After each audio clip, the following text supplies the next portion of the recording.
மறக்காம சர்ப்ரைஸ் பண்ணுங்க. Thank you. We're now at the final part of the advanced variation, and in this chapter we're going to cover all of white's options that are not pawn takes c5. So the three moves that we're going to be covering here are c3, which is a very common move, particularly amongst the lower rated players, so it's good to know what to do here. And there's also more challenging options, the twin options of c4 and knight f3, which is commonly followed by c4. So c3 here is a slightly inaccurate move, but the other two options are more serious, and we'll have a look at them. So we're going to start off with the move c3, which, as I mentioned, it's actually a very popular move, which is good news for us because this move is much too soft in this position. Basically, we're going to be able to achieve a dream French-style position where this bishop is not going to be blocked in by its own pawns. So the play here starts quite simple. We go knight c6, and I've always played this variation without really knowing any theory. It's just the ideas here where the pieces go. And as I mentioned, this is a variation that I faced actually quite a bit against players rated, actually even master level opponents have played this against me, but primarily players who are rated around 1900, 2000, and even 2200s have played this way. Basically, it's a system that white can choose if he or she is surprised by your opening choice or just flat out don't know it. It may be hard to believe, but I've ran into quite a few expert level players who went into a think after I played c5 and could do nothing better than play c3. So anyway, knight c6 here. And like I mentioned, this bishop is just going to come out. So we're just attacking the d4 pawn, so the most natural move for white here is knight f3. And this allows us to just play bishop g4. I should mention that the most precise move here is to play pawn takes d4, pawn d4, and now bishop g4. If we play the immediate bishop g4 here, then white has the option of playing pawn takes c5. And now after e6, we recognize this position as from the chapter on knight c6, a slightly different move order. So actually playing bishop g4 away gives white an opportunity to fix the mistake that he made by playing early c3. But if he doesn't fix this mistake, it gives us an even better version of a normal French. So it's sort of like a slight gamble that personally I've gone for this gamble quite a bit. I decided, hey, if my opponent is playing c3, that probably means they're not taking this pawn on c5, so I'm just going to go for it and play bishop g4. However, taking on d4 is more precise initially. Now I can show a quick example here as well. Here's a sample game that I found when researching this position that I thought showcased black's plans perfectly. White played knight bd2 to support this knight in lieu of the nasty pin. I should mention this variation, black's main plan, I haven't got around to mentioning our development scheme, but it's quite evident the moves we're playing are all based on targeting this pawn in d4. So queen b6 is very much on the agenda, e6, and then knight e7, knight f5, and it's just about getting the pieces to good squares, which these squares obviously are, notwithstanding the fact that they're attacking d4, but also attacking d4 is a nice bonus here. So white often finds himself very tied down to the defense of this pawn. Now watch how this game, Grandmaster playing black here, easily dismantles his 2200 opponent. e6, bishop to e2, knight g7, so basically just going by the setup that I have just been alluding to. Castles, queen b6, knight to b3, so white is just defending the d4 pawn, knight f5, bishop e3. So black gets in his normal setup here, and white has done his best to defend the pawn on d4, great. But now black can just continue with bishop e7 as happened in the game, continue developing, get ready to castle, and then we're going to be playing on the queen side. Now in this game, black got a wonderful opportunity to showcase all these plans after queen to d3, potentially maybe preparing some rook d1 ideas, castles, now h3, and now black found a cool regrouping here by playing knight b4, queen to d1, knight e3, so black gets the advantage of the two bishops, pawn takes e3, and now bishop f5. So having not been successful in winning the d4 pawn, okay, we have tied down white's pieces to the defense of it, black changes plans, gets the double bishop advantage, and now is starting to play knight c2. In the game, white reacted with knight e1, and here black played bishop g5, which was okay, activating the bishop, but even stronger was just the simple move rook a c8, preparing ideas of knight c2, which is actually threatening to win a pawn, because after bishop c2, we may be able to capture on b3, and in general, black just has two bishops here, very simple and strong play on the queen side, so a fantastic turn of events here. So this setup is pretty universal here, this idea of attacking the pawn on d4. So it just takes bishop g4, e6, queen b6, knight g7, good enough to know. As I mentioned, I like playing bishop g4 here as well. Again, the point is, let's say white plays a move like bishop e2, perfect for me. I go e6 rather. I did not have to trade off my advanced pawn for the c3 pawn, kind of gums up white's development. And I'm going to choose the same plans here. I'm going to play queen b6, knight g7, knight f5. And honestly, in this variation, there have been many, many cases where I simply won the d4 pawn.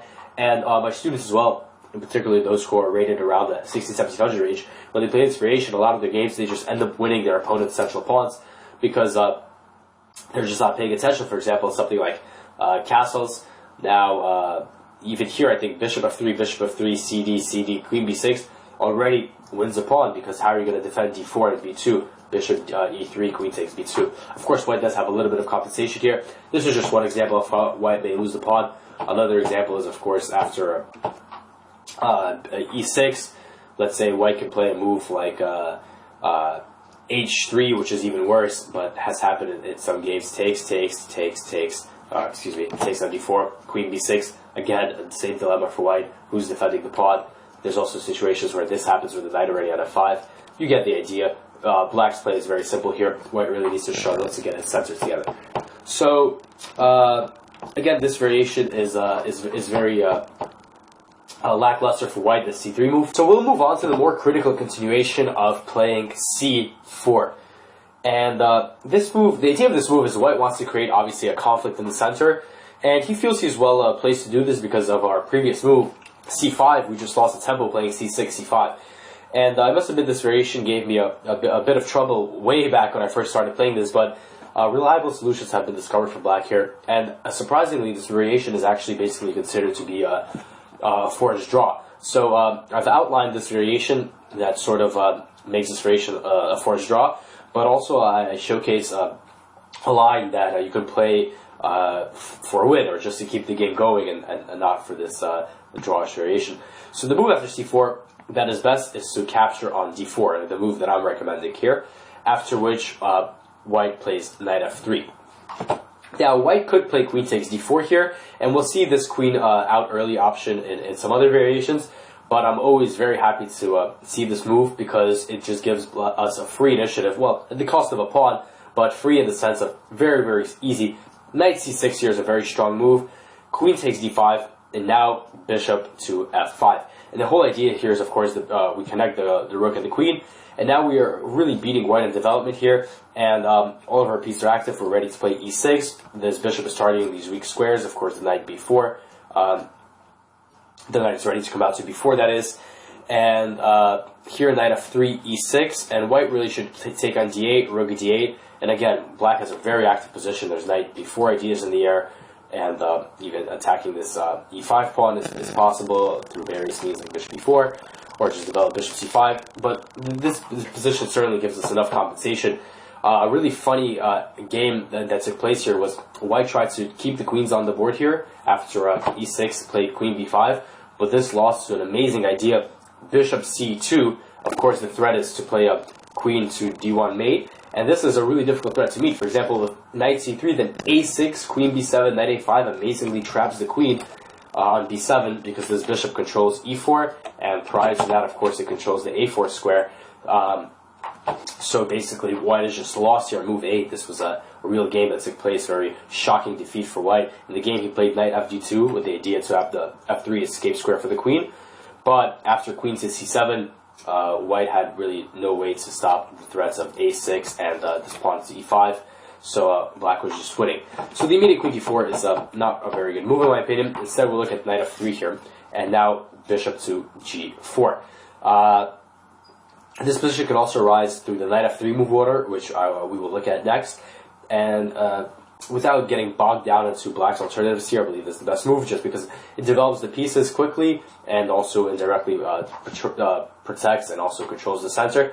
And again, white is at a crossroads with the moves pawn takes d5. This is the best move, but there's also the move queen takes d4. Again, we use a very similar idea. We're going to take on f3 first to ruin the pawn structure, and now we're going to play knight to c6.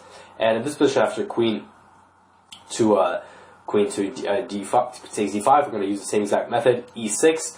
And for example, here after queen d8, rook d8, f4, white is up a pawn, but his pawn structure is terrible. There's lots of weaknesses in his camp. And after knight h6, intending knight f5, or maybe even knight e7, intending knight f5 or knight g6, black is very, very comfortable here. There's lots of juicy squares for the knights to jump into. And the extra pawn here that white has is kind of immaterial. Those double pawns are just restricting his pieces. So, again, like I mentioned, these early queen sorties are not very effective here. A queen move that is reasonable here, though, is queen a4 check. It's a pretty rare option, but I had a look at it here. The idea is, of course, to get out of the pin and now capture d5 or d4. But here, black has a really easy way to play this position. Go back to d7, queen b3, pawn takes c4, and now bishop c4. Of course, white really can't take on b7 due to bishop c6. So, yeah, bishop c4, e6. Now, if queen b7, there's the simple knight c6 or b8. Black is already overtaking the initiative because we have this powerful extra pawn in the center. So instead, the games have continued. Knight takes d4, knight c6, takes, castles. So white has a little bit more space because of his pawn on e5. But after bishop c5, there's really nothing that can disturb us from playing knight e7 and then castling and then potentially putting a piece on the d5 square. So this is a harmless variation for us, this queen a4 check idea. So instead, c takes d5 is the critical option here. So here we're going to play the move queen takes d5, getting this extra, getting the pawn back. And now, of course, bishop takes f3 is a threat, and the variation was knight c3. And here's where we have a choice. Now, bishop takes f3 I'll look at first. This is the move that's a draw, basically. And a variation that keeps more pieces on the board is queen a5, a variation that's if you're not looking to make a draw. So why is bishop f3 or 4 is draw? Well, it's through several years of this position being tested and being analyzed at home by players, it's been discovered that with best play, the position heads into a pretty complicated looking endgame that I'll showcase now. Knight takes d5, bishop g1, knight c7 check, king d7, knight takes a8. So I will include in the PGN some deviations here for both sides, but rest assured what I'm showing here is the best play for both colors here. Bishop to c2, bishop d2, knight c6, rook c1, d3. Now a very shocking move, h4. What could be the possible reason for going there? Well, e6, rook h3. White is trying to win this pawn here. Knight c7, bishop takes d3, bishop takes, rook takes, knight d5. So basically the fight here is white trying to generate an initiative, but black is trying to pick up this knight on a8. Of course, right now we're down an exchange, clean exchange, but if we get that knight on a8, it's going to be a very favorable position for black materially. So white really has to strike here and plays the move b4, after which we go b5, a4, pawn takes a4, b5, knight takes e5, rook c7, king d8. So crazy looking position, but again, it's been thoroughly analyzed by engines here, and is known to be sort of drawish. Of course, white's play looks completely crazy, but it's always if you're backed up by the by some engine telling you this is the best play, then you have no fear. Now white rather needs to worry about all these rooks being loose. So the main move here is rook takes d5 check. If rook to d4, then after bishop d6, rook a7, bishop c5, white has to sacrifice this rook anyway, which was played in a game that I've attached. Again, there's deviations for both sides, a little bit of deviations, but this is the best play, and this is all what leads to a pretty crazy draw here after, so we go pawn d5, rook takes a7, and this is the whole plan here.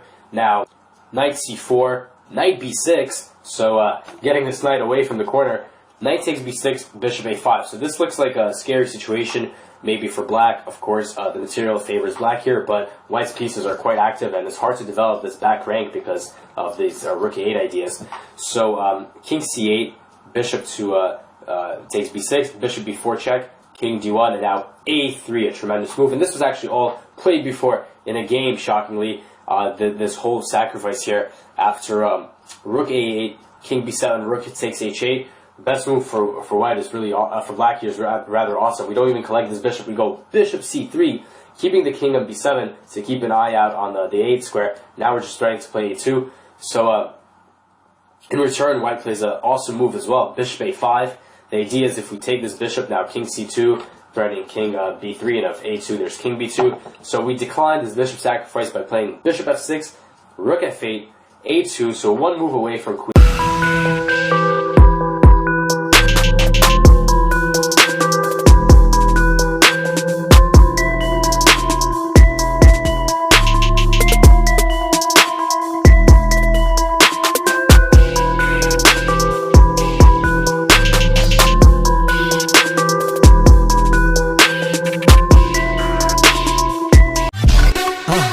மறக்காம surprise பண்ணுங்க. Thank you.